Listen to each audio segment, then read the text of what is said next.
तो अब तक हमने देखा कि अलग अलग जितने भी सारे ड्रग्स हैं हमारे पास वो कैसे यूज़ होते हैं अलग अलग एरिथमिया में। अब हम दोस्तों इंडिविजुअल ड्रग्स की बात करेंगे क्लास वाइज। सो पहला क्लास देखते हैं क्लास वन।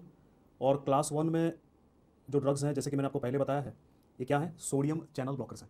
और क्लास वन में जो ड्रग्स हैं दोस्तों इनमें तीन क्लासेस हैं और सब क्लासेस आप कह सकते हो 1A 1C और 1B। 1A और 1C इन दोनों को आसपास लिखने के पीछे मेरा एक मकसद है जो मैं थोड़ी देर में बताऊंगा आपको। राइट, तो तीन क्लासेस हैं 1A 1C 1B। अब यहाँ पे समझो दोस्तों 1A और 1C ये दोनों को मैंने आसपास क्यों लिखा है, क्योंकि ये दोनों आपके मायोकार्डियल सेल्स को ब्लॉक करेंगे।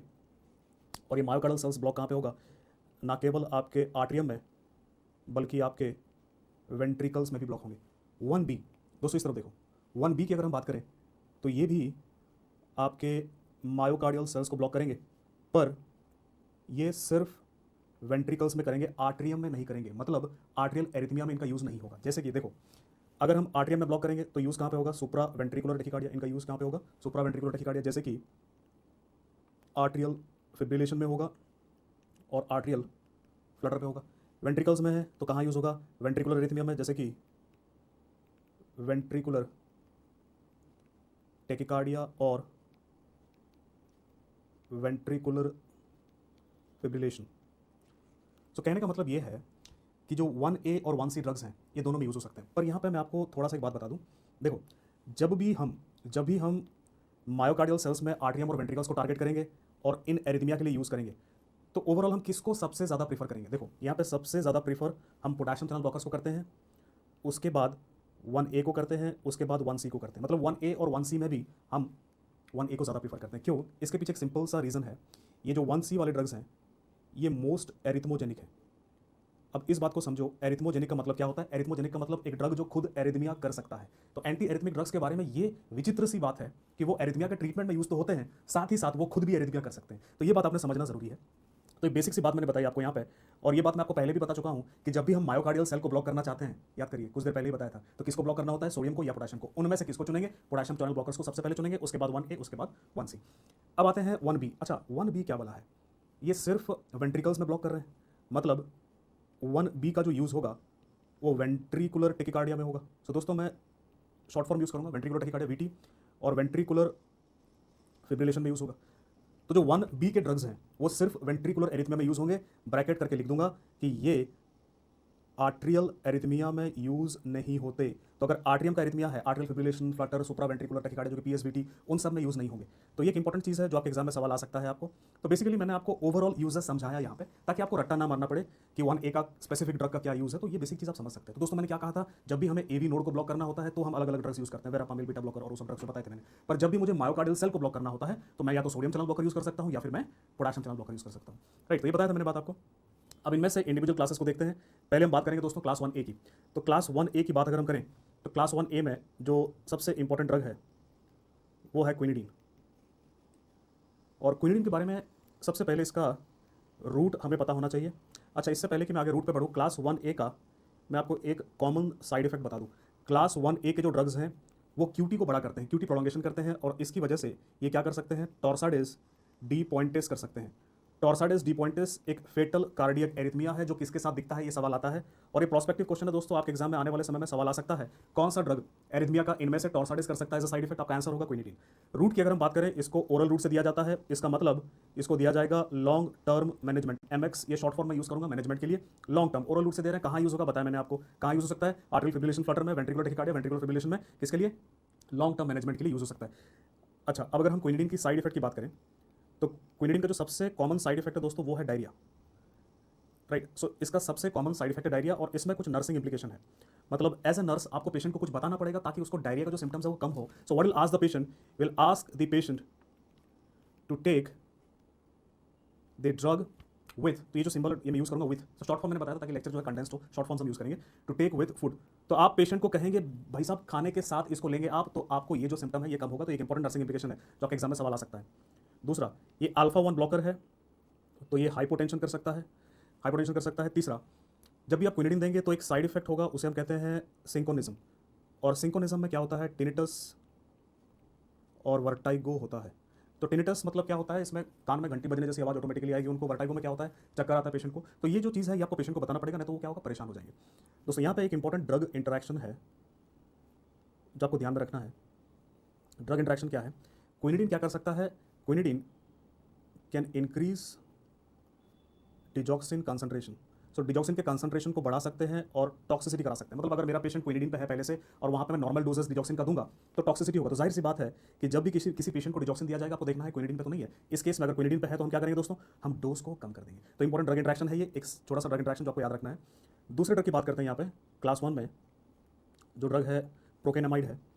देखिए प्रोकेनामाइड अगर हम इसकी रूट की बात करें तो बेशक आप इसको ओरल भी दे सकते हैं और आईवी आईएम भी दे सकते हैं, पर ओरल को इतना ज़्यादा प्रीफर नहीं किया जाता, ज़्यादा प्रीफर करते हैं आईवी आईएम को। मतलब ये जो ड्रग है ये कहाँ प्रीफर होगा, अक्यूट मैनेजमेंट में। अक्यूट मैनेजमेंट में प्रीफर होता है, लॉन्ग टर्म के लिए इसको प्रीफर नहीं करते। लॉन्ग टर्म के लिए किसको प्रीफर करते हैं, क्विनिडीन को, क्योंकि क्विनिडीन के मुकाबले ये ज़्यादा टॉक्सिक है प्रोकेनामाइड, राइट। सो यूज़ मैं अगर मैं बताऊँ यहाँ पे तो देखो क्विनिडीन का जो यूज़ था इसका भी यूज़ सेम होगा। प्लस तो जो मैंने पहले यूजेस बताया है उसके साथ, पहले यूजेस मैंने क्या बताया, थोड़ा सा जाओ पीछे, ये बताया artery fibrillation, flutter, ventricular tachycardia, fibrillation. इसके अलावा एक और यूज़ है इसका और वो है WPW सिंड्रोम। WPW का मतलब होता है वुल्फ पार्किंसंस वाइट सिंड्रोम। तो ये एक एक्स्ट्रा चीज़ है जो इसके साथ मौजूद है और ऐसे जो एक्स्ट्रा चीज़ें होती हैं ये हमेशा इंपॉर्टेंट होते हैं एग्जाम्स के लिए। सो प्रोकेनामाइड में मैंने आपसे कहा साइड इफेक्ट, ये थोड़ा सा ज़्यादा साइड इफेक्ट करता है compare to quinidine. For example procainamide क्या कर सकता है, ये एसएलई कर सकता है। एसएलई का मतलब क्या होता है दोस्तों, सिस्टमिक ल्यूपस एरिथोमेटोसिस। इसमें से एक हमारे लिए नर्सिंग इंप्लीकेशन निकल के आता है। एज ए नर्स आपको कुछ कहना है पेशेंट से, क्या कहना है, will ask the patient to report if develops, you'll ask the patient to report if he develops symptoms like joint pain, fever। तो ये सिम्टम्स हैं, आप कैसे लिखिए। तो अगर आपको पेशेंट को कहना है कि भैया अगर आपको जोड़ों में दर्द हो, अगर आपको अचानक से बुखार आने लगे तो प्लीज़ आप कॉन्टैक्ट करिएगा हमें। तो एक साइड इफेक्ट है ऐसे ली। दूसरा ये कर सकता है ए ग्रेनुलोसाइटोसिस, और ए ग्रेनुलोसाइटोसिस में होता क्या है, आपकी जो इम्यूनिटी है, इम्यून सेल्स है, उनकी संख्या कम हो जाती है और इन्फेक्शन होने के चांसेस ज़्यादा होते हैं। तो ए ग्रेनुलोसाइटोसिस में क्या होगा, इन्फेक्शन होगा और जो इन्फेक्शंस होते हैं वो फेटल होते हैं। मतलब ए ग्रेनुलोसाइटोसिस बहुत ही खतरनाक साइड इफेक्ट है और इसकी वजह से आपको फिर से एक नर्सिंग इंप्लीकेशन मिलता है। भाई एज ए नर्स आपने कुछ ना कुछ तो बताना है उसको, राइट। तो आपको उनको ये कहना है कि immediately contact in case of infection. तो आपको पेशेंट को बताना है कि भाई अगर आपको कोई भी इन्फेक्शन होता है आप तुरंत कॉन्टैक्ट करें। और ए ग्रेनुलोसाइटोसिस अगर किसी पेशेंट को होगा तो हम क्या करेंगे, स्टॉप द ड्रग। तो दोस्तों आप ड्रग को बंद कर देंगे और उस पेशेंट में ये याद रखिएगा, किसी भी पेशेंट को किसी ड्रग की वजह से ए ग्रेनुलोसाइटोसिस अगर होता है तो हम ड्रग को स्टॉप करते हैं और उसके जीवन काल में, पूरे लाइफ टाइम में, we never restart the drug. So never restart the drug, हम ड्रग को कभी भी स्टार्ट दोबारा नहीं करेंगे। तीसरा साइड इफेक्ट है प्रोकेनामाइड, ये एक गैंग्लियोनिक ब्लॉकर है। गैंग्लियोनिक ब्लॉकर है, गैंग्लियन को ब्लॉक करने से क्या होता है दोस्तों, ये मैंने आपको ऑटोनोमिक नर्वस सिस्टम में बताया था कि जब भी आप गैंग्लियन को ब्लॉक करेंगे तो गैंग्लियन को ब्लॉक करने से होता क्या है, नॉर एपिनेफ्रिन का रिलीज कम हो जाता है। किसका रिलीज कम हो जाएगा, नॉर एपिनेफ्रिन का, और उसकी वजह से क्या होगा, हाइपोटेंशन होगा।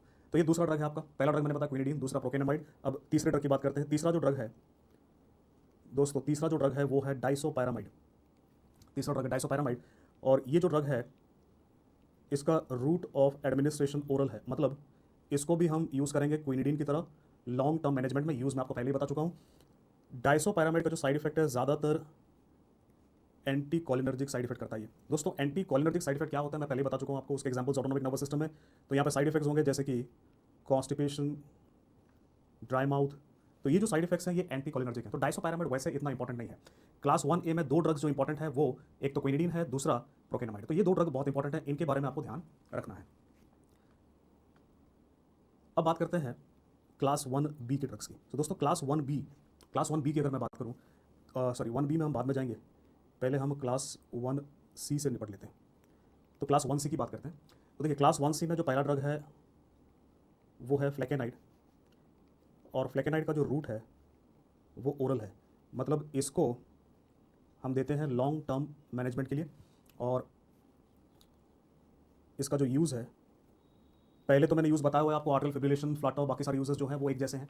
उसके अलावा एक एक्स्ट्रा यूज़ है WPW सिंड्रोम। तो दोस्तों WPW syndrome, Wolff Parkinson's White syndrome में दो ड्रग्स मैंने बताया, एक फ्लेकेनाइड है, दूसरा कौन सा है, प्रोकेनामाइड। तो ये याद है, आपने अपने याद रखना है। फ्लेकेनाइड के बारे में आप याद रखिएगा, ये जो ड्रग है इसका साइड इफेक्ट ये क्या है, मोस्ट एरिथमोजेनिक है। मतलब सबसे ज़्यादा एरिथमिया करते हैं, मैंने आपको पहले बताया था क्लास 1C के ड्रग्स सबसे ज़्यादा एरिथमिया करते हैं और फ्लेकेनाइड है। और इसी वजह से जब भी हम इनको यूज़ करते हैं, इनका जो यूज़ होता है वो हमेशा रेजिस्टेंट अरिथमिया में होता है। रेजिस्टेंट एरिथमिया मतलब इनको तब तक हम यूज़ नहीं करेंगे जब तक कि दुनिया में कोई दूसरा ड्रग काम कर रहा हो। कोई कुछ भी ना काम करे, अंत में हम इनको यूज़ करते हैं, बिकॉज इनमें से एरिथमिया होने की रिस्क बहुत ज़्यादा होती है। दूसरा जो ड्रग है वो है प्रोपाफेनॉन। तो दोस्तों प्रोपाफेनॉन, इसका भी रूट ओरल है, मतलब इसका भी जो यूज़ होगा वो लॉन्ग टर्म मैनेजमेंट में होगा। इसका भी जो यूज़ है लॉन्ग टर्म मैनेजमेंट में है, और इसका एक इंपॉर्टेंट प्रॉपर्टी है, इट इज सिमिलर टू प्रोप्रानोलॉल। और प्रोप्रानोलॉल दोस्तों है क्या, बीटा ब्लॉकर है। मतलब प्रोपाफेनॉन सोडियम चैनल ब्लॉकर होने के अलावा ये एक वीक बीटा ब्लॉकर भी है। तो ये सोडियम चैनल ब्लॉकर भी है और ये वीक बीटा ब्लॉकर भी है। तो प्रोपाफेनॉन भी एक ड्रग है। तो यहाँ पे जो सबसे इंपॉर्टेंट ड्रग है वो फ्लेकेनाइड है। तो यहाँ पे दोस्तों हमने दो क्लासेस देखा, 1A 1C। अब बात करते हैं 1B की। तो देखो 1B में मैंने आपको क्या बताया था कि इनका जो यूज़ होगा वो आर्ट्रियम वाले एरिथमिया में बिल्कुल नहीं होगा, सिर्फ और सिर्फ कौन से वाले एरिथमिया में होगा, वेंट्रिकल वाले एरिथमिया में। तो 1B के जो ड्रग्स हैं, जो सबसे इंपॉर्टेंट ड्रग है वो ड्रग है लिडोकेन। और लिडोकेन की रूट की अगर हम बात करें दोस्तों, तो लिडोकेन को दिया जाता है इंट्रावीनस रूट से। इंट्रावीनस रूट से इसका मतलब ये कहाँ होगा, यूज़ कहाँ होगा, अक्यूट अटैक में। So it is drug of choice for acute management किसका, डिजॉक्सिन या एमआई, मायोकार्डियल इन्फार्क्शन।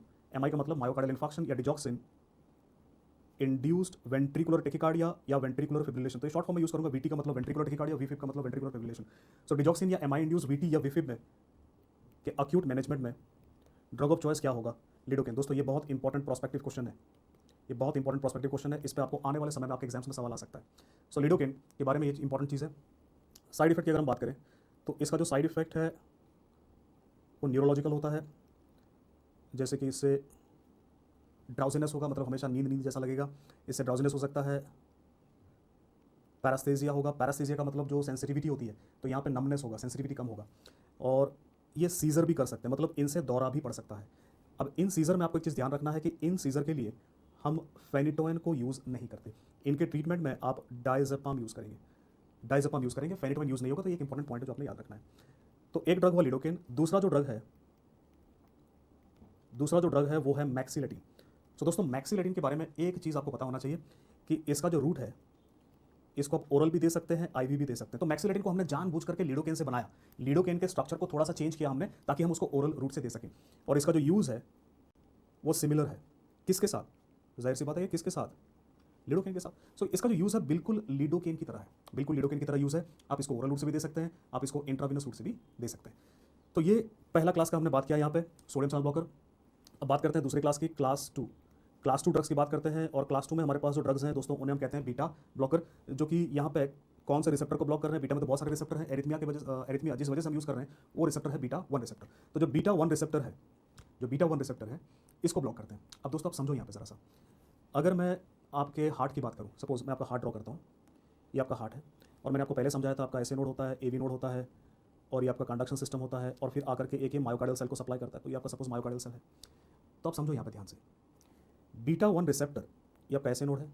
तो बीटा 1 रिसेप्टर आपको एसए नोड में भी मिल जाएंगे, बीटा 1 रिसेप्टर आपको एवी नोड में भी मिल जाएंगे और बीटा 1 रिसेप्टर मायोकार्डियल सेल में भी मिल जाएंगे। मतलब जब भी मैं बीटा 1 रिसेप्टर को ब्लॉक करूंगा तो मायोकार्डियल सेल को भी टारगेट कर सकता हूं और मैं आपके एवी नोड को भी टारगेट कर सकता हूं। तो यहाँ पे समझो कि बीटा ब्लॉकर जब भी हम देंगे तो इनका यूज़ किस पर डिपेंड करेगा, एक कि आपने किसको ब्लॉक किया, एवी नोड को। तो बीटा ब्लॉकर दे करके अगर मैं एवी नोड को ब्लॉक करता हूँ तो इस केस में कहाँ यूज़ होगा, सोचो ज़रा भाई। अगर एवी नोड को ब्लॉक कर रहा हूँ तो जो यूज़ होगा वो कहाँ होगा, सुप्रा वेंट्रिकुलर टेकिकार्डिया में।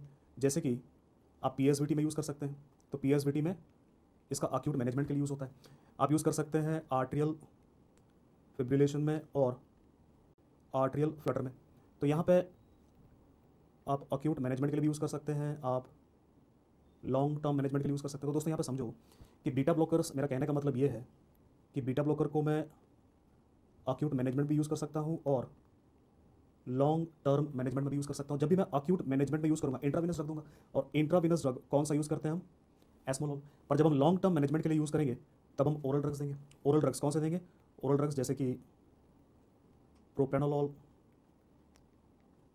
मेटोप्रोलॉल। तो ये ओरल ड्रग्स हैं जो यूज़ होते हैं, राइट। तो आप दोनों ही कर सकते हैं, यहाँ पे दोनों ही कर सकते हैं, दोनों को ही आप यूज़ कर सकते हैं, दोनों रूट से। तो ये पहला यूज़ हुआ जहाँ पे हमने क्या किया, हमने एवी नोड को ब्लॉक किया। दूसरा, अगर मायोकार्डियल सेल में हमने बीटा 1 रिसेप्टर को ब्लॉक किया तो उसकी वजह से हम कहाँ यूज़ कर सकते हैं। देखो यहाँ पे अगर हम मायोकार्डियल सेल में ब्लॉक करेंगे तो उसकी वजह से हम इनको यूज़ कर सकते हैं for treatment of catecholamine induced arrhythmia. तो इनको हम यूज़ कर पाएंगे कैटेकोलामाइन इंड्यूस्ड एरिथमिया, मतलब जब भी बॉडी में एपिनेफ्रिन या नॉरएपिनेफ्रिन ज़्यादा होगा और उसकी वजह से एरिथमिया होगा। जैसे कि फियोक्रोमोसाइटोमा में क्या होता है, बॉडी में एपिनेफ्रिन नॉरएपिनेफ्रिन ज़्यादा हो जाता है। जैसे कि एक्सरसाइज इंड्यूस एरिथमिया, जब भी आप एक्सरसाइज करेंगे तो कैटेकोलामाइन का सिक्रेशन बढ़ेगा, उससे एरिथमिया हो रहा है पेशेंट को। या फिर ड्रग इंड्यूस जैसे कि हेलोथेन और साइक्लोप्रोपिन। तो ये एनेस्थीसिया वाले ड्रग्स हैं, हेलोथेन, साइक्लोप्रोपिन, और ये भी कैटेकोलामाइन के रिलीज को बढ़ाते हैं और उसकी वजह से एरिथमिया होता है। तो वहाँ पे आप यूज़ कर सकते हैं, वहाँ पे ड्रग ऑफ चॉइस है। These are also drug of choice for treatment of idiopathic ventricular tachycardia. तो दोस्तों इडियोपैथिक वेंट्रिकुलर टेकिकार्डिया मतलब हमें उसका कारण नहीं पता, भाई क्यों हो रहा है हमें नहीं पता, उसमें आप यूज़ कर सकते हैं। ये और ड्रग ऑफ चॉइस कहाँ है? This are drug of choice in congenital long QT syndrome. This drug of choice in congenital long QT syndrome, और यहाँ पे आप यूज़ करेंगे इसको लॉन्ग टर्म मैनेजमेंट के लिए यूज़ होता है congenital। तो ये यूजेस हैं आपके बीटा ब्लॉकर्स के, ये यूजेस हैं आपके बीटा ब्लॉकर्स के।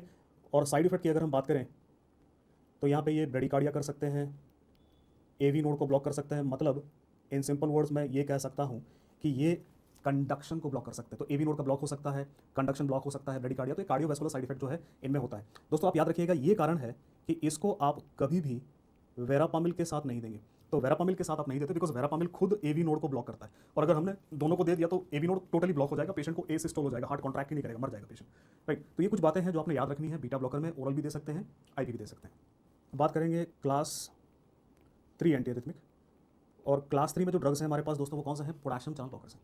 क्लास 3 में पोटेशियम चैनल ब्लॉकर्स हैं, और पोटेशियम चैनल ब्लॉकर्स इनके साथ एक कॉमन साइड इफेक्ट है जो आपने याद रखना है, और इनका जो कॉमन साइड इफेक्ट है वो भी QT प्रोलॉन्गेशन है, या इसकी वजह से क्या होता है? टॉर्साडिस डिपॉइंटिस। तो ये मैंने आपको पहले बताया था, टॉर्साडिस डिपॉइंटिस फेटल कार्डियक एरिथमिया है। तो अब तक मैंने 2 क्लासेस ऑफ ड्रग, इनका जो कारण है कॉज, मैंने आपको बताया। सबसे पहले क्लास 1A ड्रग और दूसरा class 3 drug. So class 1A और क्लास 3, तो ये इंपॉर्टेंट दोस्तों, ये आप याद रखिएगा पोटेशियम चैनल ब्लॉकर्स में। बाकी पोटेशियम चैनल ब्लॉकर्स बहुत इंपॉर्टेंट ड्रग्स हैं, और मैंने आपको पहले ही बताया था कि पोटेशियम चैनल ब्लॉकर्स ये जब यूज़ होंगे तो ये किसको टारगेट करेंगे, किसको ब्लॉक करेंगे? मायोकार्डियल सेल्स को ब्लॉक करेंगे। अच्छा, मायोकार्डियल सेल्स को कहाँ ब्लॉक करेंगे? ये आर्टरियम में भी ब्लॉक करेंगे और वेंट्रिकल्स में भी ब्लॉक करेंगे। मतलब मायोकार्डियल सेल्स को ब्लॉक करेंगे आर्टरियम में भी, वेंट्रिकल में भी। मतलब यूज़ कहाँ पे होंगे? सुप्रा वेंट्रिकुलर टेकिकार्डिया, जैसे कि atrial fibrillation, atrial flutter, ventricle में वेंट्रिकुलर टेकिकार्डिया, वेंट्रिकुलर फिब्रिलेशन। तो इन सब के लिए दोस्तों जो ड्रग ऑफ चॉइस है वो पोटेशियम चैनल ब्लॉकर्स हैं। अब पोटेशियम चैनल ब्लॉकर्स में किसको प्रीफर करते हैं वो थोड़ी देर में बताऊंगा मैं आपको। तो मैंने आपको पहले भी बताया था कि जब भी हम मायोकार्डियल सेल को टारगेट करेंगे तो हम पोटेशियम चैनल ब्लॉकर्स को ज़्यादा प्रीफर करेंगे as compare to sodium channel blockers, और सोडियम चैनल ब्लॉकर्स में 1A को ज़्यादा प्रीफर करेंगे एज कम्पेयर टू 1C। तो छोटी सी बात मैं बता चुका हूँ आपको। अब यहाँ पे समझिए ड्रग्स कौन से हैं, ड्रग्स कौन से हैं हमारे पास पोटेशियम चैनल ब्लॉकर्स में। तो यहाँ पर जो ड्रग्स हैं आप याद रख सकते हैं, सुंदर ब्लैक डिवा, आप याद रख सकते हैं सुंदर ब्लैक डिवा। तो यहाँ पे जो ड्रग्स हैं these are drugs like sotalol, bretylium, amiodarone, ibutilide, vernakalant, amiodarone. तो सबसे पहला काम जो आपने याद रखना है कि इस क्लास में ड्रग्स के नाम क्या होते हैं, बिकॉज ये आपके एग्जाम में ये भी सवाल आ सकता है, बिकॉज इस क्लास से ये प्रीफर किया जाता है पूछना कि कौन सा पोटेशियम चैनल ब्लॉकर है। अब इसमें जो सबसे इंपॉर्टेंट ड्रग है हम दोस्तों उसी से शुरुआत करेंगे। तो सबसे इंपॉर्टेंट ड्रग है वो एमायोडेरॉन है। क्यों? इसके लिए मुझे थोड़ा सा आपको बताना पड़ेगा कि भाई इसका मैकेनिज्म ऑफ एक्शन क्या है। तो देखिए, वैसे तो हम ये डिस्कस कर रहे हैं कि ये पोटेशियम चैनल ब्लॉकर्स हैं, पर इसके अलावा ये सोडियम चैनल को भी ब्लॉक करते हैं, ये कैल्शियम चैनल को भी ब्लॉक करते हैं, ये बीटा ब्लॉकर भी है, मतलब बीटा 1 रिसेप्टर। मतलब एंटी एरिथमिक में जो 4 क्लासेस हैं चारों के मैकेनिज्म इनके पास है। मतलब मैं ये कह सकता हूँ ओवरऑल कि ये सबसे सिंपल लैंग्वेज में बताऊंगा मैं आपको, इनको मैं कह सकता हूँ कि मोस्ट इफेक्टिव एंटी एरिथमिक है। तो एरिथमिया में सबसे ज़्यादा इफेक्टिव ड्रग ये है। इन अदर वर्ड्स मैं और ये क्या कह सकता हूँ कि ये सबसे कम एरिथमोजेनिक है। तो मैंने आपको पहले बताया था कि एरिथमिया के ड्रग्स खुद एरिथमिया कर सकते हैं, पर ये जो ड्रग्स हैं ये सबसे कम एरिथमिया करेंगे, सबसे कम एरिथमिया करेंगे बिकॉज इनके मल्टीपल मैकेनिज्म्स हैं। तो दोस्तों अगर आप इस चीज़ को देखें तो मैंने आपसे कहा था थोड़ी देर में बताऊंगा कि इनके लिए drug of choice potassium channel blocker है, पर potassium channel blocker of choice कौन है? Potassium channel blocker of choice है मायोडेरॉन। सो अब इनकी यूजेस की अगर हम बात करें, यूजेस की, सो मायोडेरॉन ये ड्रग ऑफ चॉइस है आर्ट्रियल फिब्रिलेशन और आर्ट्रियल फ्लटर के लिए, तो यहाँ पे जिसके लिए हम इसको यूज़ करते हैं दोस्तों, हम इसको ओरल रूट से यूज़ करते हैं, मतलब ऑब्वियसली लॉन्ग टर्म मैनेजमेंट के लिए। और लॉन्ग टर्म मैनेजमेंट में इनको जो यूज़ किया जाता है उसे हम कहते हैं रिदम कंट्रोल, उसको हम कहते हैं रिदम कंट्रोल। तो रिदम कंट्रोल के लिए यूज़ किया जाता है इनको। These are drug of choice for ventricular tachycardia, ventricular fibrillation. और इसके लिए आप इनको ओरल रूट से भी दे सकते हैं। तो ओरल रूट से अगर मैं दे रहा हूँ, मतलब मेरा मकसद क्या है, लॉन्ग टर्म मैनेजमेंट। मैं इनको आईवी रूट से अगर दे रहा हूँ तो मेरा मकसद क्या है, अक्यूट मैनेजमेंट। तो दोनों में यूज़ हो सकता है। तो दोस्तों आप याद रखिए कि जब भी आप वेंट्रिकुलर टेकिकार्डिया या फिब्रिलेशन से डील करेंगे तो एमायोडारोन आपका ड्रग ऑफ चॉइस है, अक्यूट अटैक में इंट्रावीनस देंगे। पर अगर वेंट्रिकुलर टेकिकार्डिया या फिब्रिलेशन एमआई की वजह से हो रहा है या डिजॉक्सिन टॉक्सिसिटी की वजह से हो रहा है, तो उस केस में ड्रग ऑफ चॉइस कौन बनता है हमारा, थोड़ी देर पहले बताया था मैंने, लिडोकेन बनता है, याद है कि नहीं। तो ये चीज़ आप याद रखिएगा। उसके अलावा इसको हम कार्डियक अरेस्ट में भी यूज़ करते हैं। और कार्डियक अरेस्ट तो आपको पता ही है कि भाई मेडिकल इमरजेंसी है, तो यहाँ पे अक्यूट मैनेजमेंट के लिए यूज़ होता है। और कार्डियक अरेस्ट, तो कार्डियक अरेस्ट में इनफैक्ट एक लौता एंटी एरिथमिक जो यूज़ होता है वो ये ड्रग है मायोडेरोन। तो दोस्तों ये इंपॉर्टेंट चीज़ें हैं मायोडेरोन के बारे में जो आपको पता होना चाहिए। अच्छा, मायोडेरोन में एक और चीज़ आपने ध्यान में रखना है, मायोडेरोन में एक आयोडीन का मॉलिक्यूल होता है। सो मायोडेरोन के अंदर होता है आयोडीन का स्ट्रक्चर में। तो हम, और उसकी वजह से कुछ थायराइड की प्रॉब्लम्स होती है, हाइपोथायरॉयडिज्म। तो हमने क्या सोचा, क्यों ना मायोडेरोन में से इस आयोडीन को बाहर निकाल दें। तो वो हमने किया। और जब आयोडीन को बाहर निकाला तो हमने एक नया ड्रग बनाया, ड्रोनेडेरोन। तो अब जब भी इस ड्रग को देखेंगे आपके दिमाग में आना चाहिए कि ये एमायोडेरोन का बेटा है। और उस बेटे में से एक खूबी हमने निकाल लिया, आयोडीन निकाल लिया हमने। अब देखो आयोडीन मैंने निकाल लिया, तो आयोडीन की वजह से थायराइड की दिक्कत होती थी, साइड इफेक्ट होती थी। तो इसमें क्या हो गया, ये जो ड्रग है ये क्या करेगा, लेस साइड इफेक्ट करेगा। मतलब लेस साइड इफेक्ट मतलब जो थायराइड वाली साइड इफेक्ट है वो नहीं करेगा। पर जब इनको बनाया गया और देखा गया तो भाई ये काम भी कम करते हैं, ये उतने ज़्यादा एफिकेशियस नहीं है। तो ये साइड इफेक्ट कम करेंगे पर काम भी कम आएंगे। और एक चीज़ और, यहाँ पे साइड इफेक्ट कम तो करेंगे पर एक एक्सेप्शन है, और वो एक्सेप्शन है हिपैटोटॉक्सिसिटी। मतलब हिपैटोटॉक्सिसिटी ज़्यादा करते हैं ये, बाकी सारे साइड इफेक्ट कम करेंगे। यूज़ में ये वेंट्रिकुलर में यूज़ नहीं होते, ये सिर्फ यूज़ होते हैं आर्ट्रियल फिब्रिलेशन और फ्लटर में। तो ये चीज़ आपने याद रखना है कि ड्रोनेडेरोन को आर्ट्रियल फिब्रिलेशन फ्लटर में यूज़ किया जा सकता है। अब आते हैं दूसरे ड्रग्स की तरफ। वेरनाकैलेंड दोस्तों, इसको इंट्रावीनस रूट से यूज़ किया जाता है for atrial fibrillation, acute management. Ibutilide, इसको भी इंट्रावीनस रूट से यूज़ किया जाता है आर्ट्रियल फिब्रिलेशन में, और उसको हम केमिकल कन्वर्जन भी कहते हैं। सो केमिकल कन्वर्जन, तो एक सवाल आपके एग्जाम में आ सकता है कि केमिकल कन्वर्जन के लिए आर्ट्रियल फिब्रिलेशन का कौन से ड्रग को यूज़ करते हैं। आपका बेस्ट आंसर होगा इब्यूटिलाइड। अच्छा, यहाँ पे मैंने एमायोडेरोन लिख दिया तो ये गलती कर दी, यहाँ पे डोफेटिलाइड होगा, डोफेटिलाइड। तो ये जो ड्रग्स हैं सोटालॉल, ब्रेटिलियम, डोफेटिलाइड, इनके अगर मैं रूट की बात करूं तो इन दोनों को आप ओरल या आईवी रूट से दे सकते हैं for ventricular tachycardia, ventricular fibrillation, atrial fibrillation, atrial flutter. मतलब इन दोनों का यूजेस बिल्कुल एमायोडेरोन की तरह है। डोफेटिलाइड को आप यूज़ कर सकते हैं बाय ओरल या intravenous route for treatment of atrial fibrillation and flutter. अच्छा सॉरी, इनको इंट्रावीनस रूट से नहीं देते, इनको सिर्फ ओरल रूट से देते हैं for treatment of atrial fibrillation और फ्लटर। तो यहाँ पे आप बेसिक मूल मंत्र यहाँ पे याद रखिए। बेसिक चीज़ जो मैंने अपने एग्जाम के लिए याद रखना है कि इनको यूज़ कहाँ पे करेंगे, atrial fibrillation, flutter, ventricular tachycardia fibrillation. और इनमें जो बेस्ट ड्रग है वो ड्रग ऑफ चॉइस है, और वो जो बेस्ट ड्रग कौन है, मायोडेरोन है। देखो मायोडेरोन यूजेस के हिसाब से बेस्ट ड्रग है, पर साइड इफेक्ट की बात हम करें तो भैया ये उतना ही टॉक्सिक भी है, उतना ही टॉक्सिक है। मेरी बात को समझ रहे हैं। तो ये जो साइड इफेक्ट क्या करता है, साइड इफेक्ट्स ऑफ मायोडेरोन, तो मायोडेरोन की साइड इफेक्ट की अगर हम बात करें तो इसका लंबा चौड़ा साइड इफेक्ट है, एंड उसको याद रखने के लिए मैं आपको एक निमोनिक दूंगा, और वो है potassium channel blocker makes liver and skin toxic. So potassium channel blocker makes liver and skin toxic, इससे आप याद रख सकते हैं। पोटेशियम से आप याद रख सकते हैं ये कर सकता है पल्मोनरी फाइब्रोसिस। सो क्योंकि ये पल्मोनरी फाइब्रोसिस करेगा तो इसके कुछ नर्सिंग इंप्लिकेशन है जो आपको याद रखना चाहिए। आपको ये देखना है कि ड्रग देने से पहले पेशेंट का एक जांच होना जरूरी है, और वो क्या होना चाहिए, चेस्ट एक्सरे। सो पेशेंट का चेस्ट एक्सरे ड्रग स्टार्ट करने से पहले होना जरूरी है, राइट। तो ये देखना है आपको एज ए नर्स। दूसरा, आपको पेशेंट को कहना है कि ask to report symptoms like dyspnoea. So dyspnoea का मतलब क्या होता है, सांस लेने में तकलीफ होना। तो अगर पेशेंट को आपको कहना है कि भाई अगर आपको कभी भी सांस लेने में दिक्कत हो तो तुरंत हमें फोन करें, तुरंत रिपोर्ट करें, क्योंकि अगर पल्मोनरी फाइब्रोसिस हो रहा है तो हमें ड्रग को बंद करना पड़ सकता है, हमें इलाज के लिए भी कोई दूसरा ड्रग देना पड़ सकता है। दूसरा, ये क्या कर सकते हैं, कॉर्नियल माइक्रो डिपॉजिट्स कर सकते हैं। तो कॉर्निया में डिपॉजिट्स हो सकते हैं। ये क्या कर सकते हैं, ब्लू ग्रे स्किन कर सकते हैं। तो स्किन में ब्लू ग्रे कलर का पिगमेंटेशन करेंगे, और वो कहाँ पे होता है, सपोज ये पेशेंट है तो इस पेशेंट में यूजुअली ये जो पिगमेंटेशन है ब्लू ग्रे वाला वो चिक्स में देखने को मिलता है, गाल पे देखने को मिलेगा ब्लू कलर का पिगमेंटेशन। तो ब्लू इज ग्रेश, जैसे होली में बार्निश लगाते हैं सिल्वर कलर का, वैसे। It can also cause myocarditis liver में क्या करेगा ये, हिपैटोटॉक्सिसिटी। तो दोस्तों मैंने आपको बताया था बाकी सारे साइड इफेक्ट ड्रोनेडारॉन कम करेगा, पर ये जो हिपैटोटॉक्सिसिटी है ये ज़्यादा करेगा कौन, ड्रोनेडारॉन। किसके मुकाबले, एमायोडारॉन के मुकाबले। ये अल्फा 1 को भी ब्लॉक करता है, और अल्फा 1 रिसेप्टर्स को अगर हम ब्लॉक करेंगे तो हाइपोटेंशन होगा। स्किन में क्या करता है, ये फोटो सेंसिटिविटी करता है।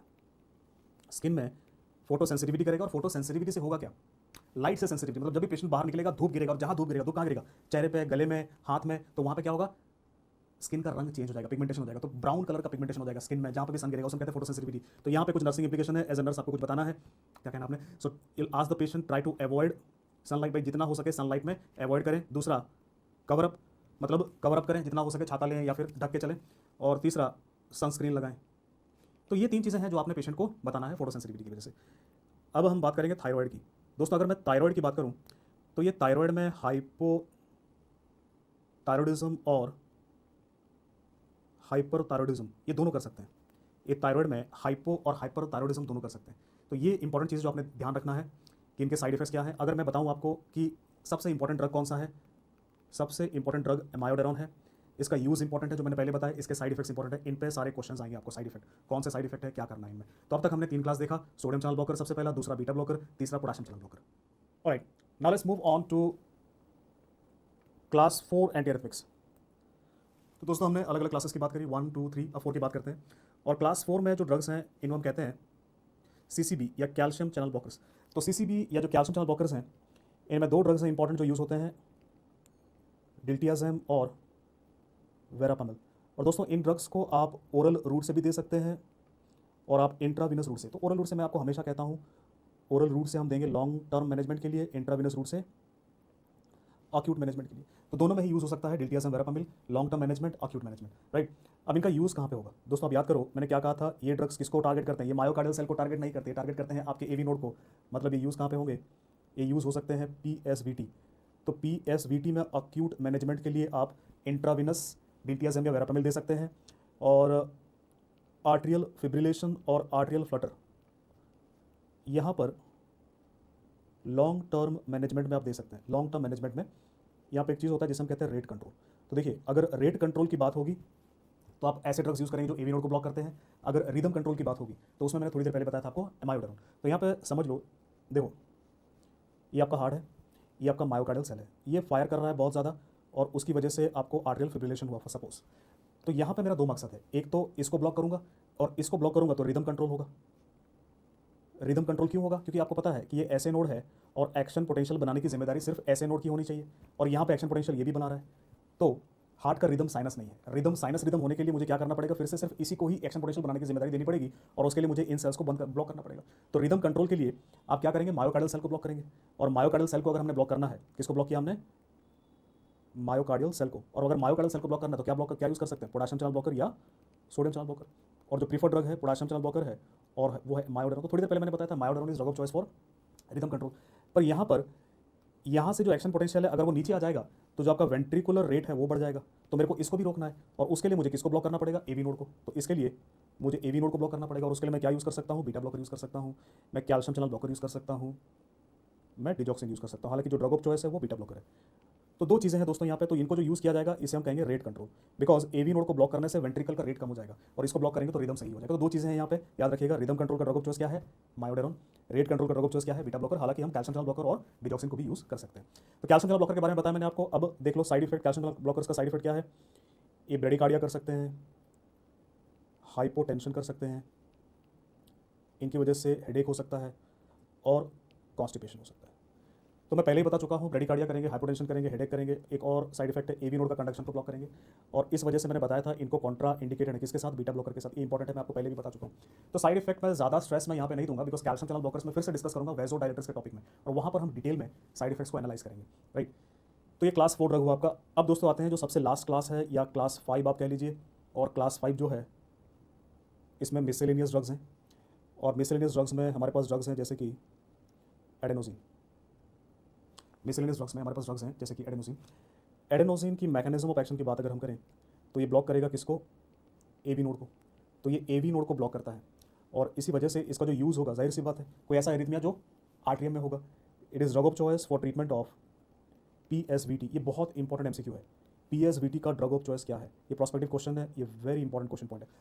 सो PSVT के लिए आप इसको देते कैसे हैं? इंट्राविनस रूट से देंगे 6 मिलीग्राम रैपिड पुश। दूसरा, आपने एज ए नर्स ये ध्यान रखना है कि रैपिड पुश से देना है, क्योंकि यहाँ पे अगर आप स्लो पुश से देंगे तो ये काम नहीं करेगा, it is not effective. Because adenosine आपको पता है एक न्यूक्लियोसाइड है जो हमारे बॉडी में हर सेल को चाहिए, तो अगर मैं धीरे धीरे दूंगा तो वो रास्ते में ही सब खा जाएंगे। छोटा सा एग्जांपल है, आपको पता है हमारे गवर्नमेंट में क्या होता है, हमारी सरकार क्या करती है, जो सरकार से पैसा चलता है और अंत में जाते जाते जो गरीब आदमी को पैसा मिलना चाहिए, अगर 100 रुपया चलता है तो मिलता कितना है? 1 रुपया मिलता है गरीब आदमी को। तो वही बात होने वाली है यहाँ पे। तो इसीलिए आपको रैपिड पुश से देना है, ये भी इंपॉर्टेंट है, ये भी इंपॉर्टेंट है, रैपिड पुश से देना है। और अगर अगर आपका पेशेंट रेस्पॉन्ड नहीं करेगा, NR का मतलब नो रेस्पॉन्स, तो आप क्या करेंगे?